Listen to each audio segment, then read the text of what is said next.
بسم اللہ الرحمن الرحیم۔ رمضان المبارک کا آخری عشرہ چل رہا ہے۔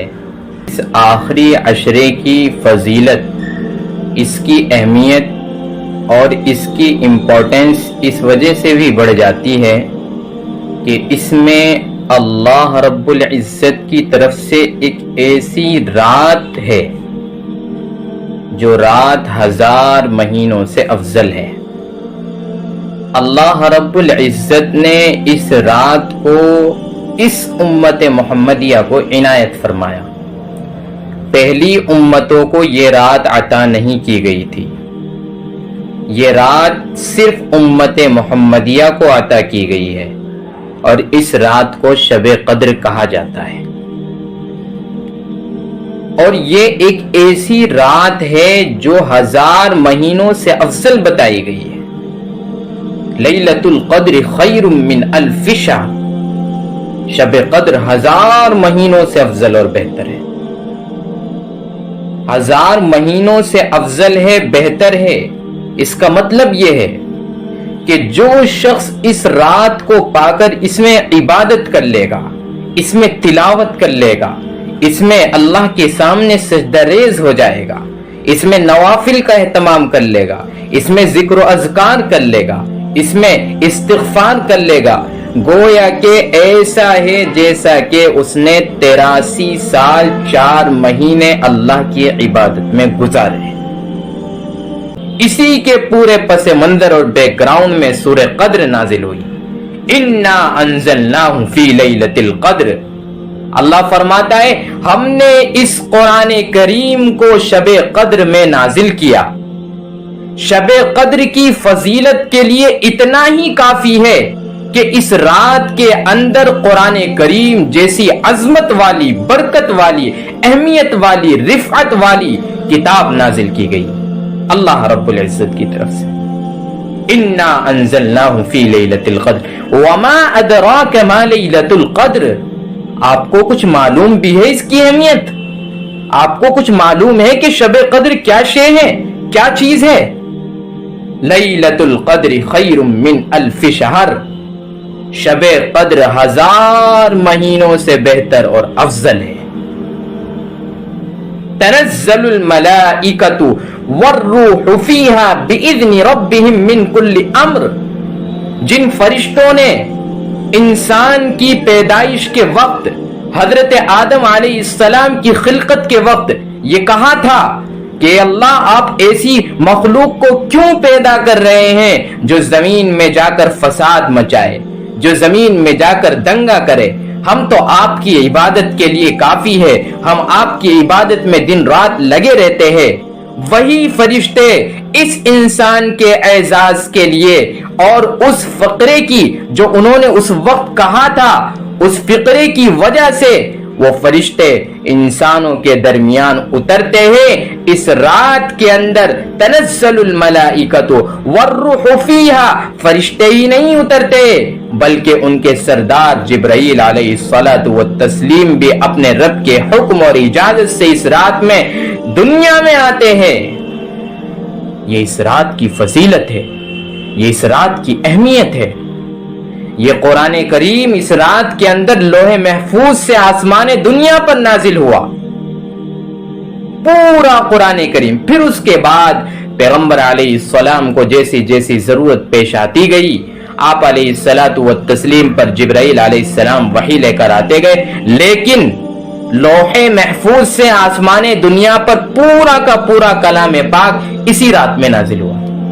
سلام ہی حتی مطلع الفجر، یہ رات سراپا سلامتی والی ہے، پیسفلی رات ہے۔ اس رات کے اندر اللہ کی رحمتیں نازل ہوتی ہے، اس کی برکتیں نازل ہوتی ہے، اس کی طرف سے مغفرتوں کا اعلان ہوتا ہے، جہنم سے آزادی کا پروانہ ملتا ہے۔ ہی حتی مطلع الفجر، اور ایسا نہیں ہے کہ اس رات کے اندر کوئی مخصوص لمحہ ہے، وقت ہے جس میں یہ فضیلت ہوتی ہے، نہیں، پوری رات صبح صادق کے طلوع ہونے سے پہلے پہلے تک اس رات کی برکت، فضیلت، تمام چیزیں اس رات کی اس رات کے اندر موجود ہوتی ہیں۔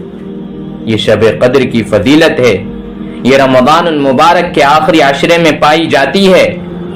اگر اللہ تبارک و تعالی نے اس رات کا وجود کر دیا ہے تو ہم نے جو عبادتیں کری ہے اس رات کے اندر اللہ قبول فرمائے۔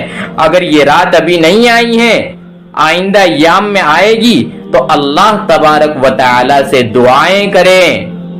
محدثین نے اس کے بارے میں یہ بتایا ہے کہ یہ رات آخری عشرے کی طاق رات میں ہوتی ہے، 21ویں شب میں، 23ویں شب میں، 25ویں شب میں، 27ویں شب میں اور 29ویں شب میں۔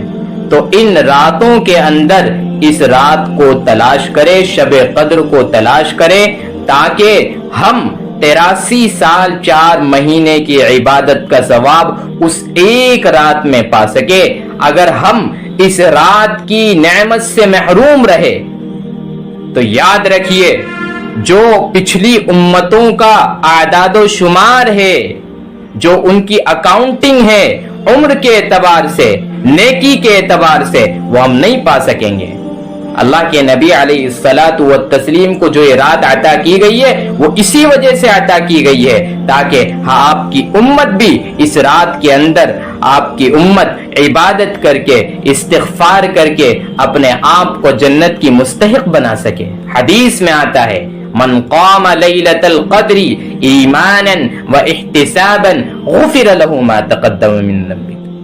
فرمایا گیا جس نے شب قدر کے اندر قیام کیا ایمان کے ساتھ، احتساب کے ساتھ، اس کے اگلے پچھلے گناہ معاف کر دیے جاتے ہیں۔ قیام کرنے کا مطلب یہ ہے اس رات کے اندر عبادت میں مشغول رہا، تلاوت میں مشغول رہا، اللہ کے سامنے سجدہ ریز ہونے میں مشغول رہا، استغفار اور ذکر میں مشغول رہا، کسی بھی طرح کا اس نے قیام کیا، عبادت کی، اللہ تعالیٰ اس رات کی برکت سے اس کے گناہوں کو معاف فرما دیتے ہیں۔ اس لیے اس رات کی اہمیت کو سمجھا جائے اور اس رات کی فضیلت کو اور برکت کو سمجھ کر اس رات کو تلاش کرنے کی کوشش کی جائے۔ اور عام طور پر اکثر سالوں میں یہ رات پائی گئی ہے 27ویں شب کے اندر، اور اس کی علامتیں جو حدیث سے ثابت ہے وہ یہ ہے کہ یہ رات نہ زیادہ گرم ہوگی نہ زیادہ ٹھنڈی ہوگی بلکہ معتدل ہوگی، اور یہ رات نورانی ہوگی۔ اس رات کے اندر ایک الگ آسمانوں پر نور نظر آئے گا، اس رات کے اندر ایک ٹھنڈک موجود ہوگی، اس رات کے اندر اللہ تبارک و تعالی کی انوار و تجلیات نازل ہوں گی، اور اس رات کے اندر چاند بالکل صاف و شفاف ہوگا، اور اس رات کے بعد جو آئندہ سورج طلوع ہوگا اس سورج کے اندر شعاعیں نہیں ہوں گی، اور وہ سورج گول ٹکیا کی مانند 14ویں رات کی چاند کی طرح ہوگا۔ یہ تمام علامات اس رات کے بارے میں حدیث سے ثابت ہے، اس لیے ان علامتوں کو سامنے رکھ کر، مد نظر رکھ کر اس شب قدر کا اہتمام کیا جائے اور اللہ رب العزت سے اس رات کے اندر اپنی مغفرتوں کا اعلان کروایا جائے، اور جو ہم اس رات کے بعد یعنی عید الفطر کے بعد جو زندگی شروع کرے، جو اپنی لائف سٹارٹ کرے، وہ ایسے شروع کرے جیسا کہ اللہ تبارک و تعالی نے اس رمضان المبارک کے مہینے کے اندر ہمارے تمام گناہوں کو معاف کر دیا۔ ایک نئی زندگی کی شروعات کرے، ایک نئے عزم کے ساتھ، نئے حوصلے کے ساتھ، نئی ہمت کے ساتھ اور نئے اعمال کے ساتھ اللہ رب العزت کے سامنے وہ زندگی کی شروعات کرے جو زندگی نبی علیہ السلام کی ہوا کرتی تھی، صحابہ کرام کی ہوا کرتی تھی۔ یہ لمحہ ٹرننگ پوائنٹ کا ہے، یہ لمحہ اللہ رب العزت کی طرف رجوع ہونے کا ہے۔ اللہ رب العزت خود فرماتے ہیں ٹرن ٹو بی اللہ، یعنی اللہ کی طرف رجوع ہوئیے۔ اس مہینے کے گزر جانے کے بعد ہمیں ایک ایسی زندگی کی شروعات کرنی ہے جس زندگی کے اندر جھوٹ نہ ہو، جس زندگی کے اندر نماز کا چھوڑنا نہ ہو، جس زندگی کے اندر فسق و فجور نہ ہو، جس زندگی کے اندر گالم گلوچ نہ ہو، جس زندگی کے اندر سراپا عبادت ہو، سراپا سلامتی ہو، بالکل ایک ایسی زندگی ہو جس زندگی پر اللہ کے نبی علیہ الصلاۃ والتسلیم کو بھی رشک ہو، اور جس زندگی پر اللہ رب العزت کی طرف سے بھی جنت کا فیصلہ کر دیا جائے۔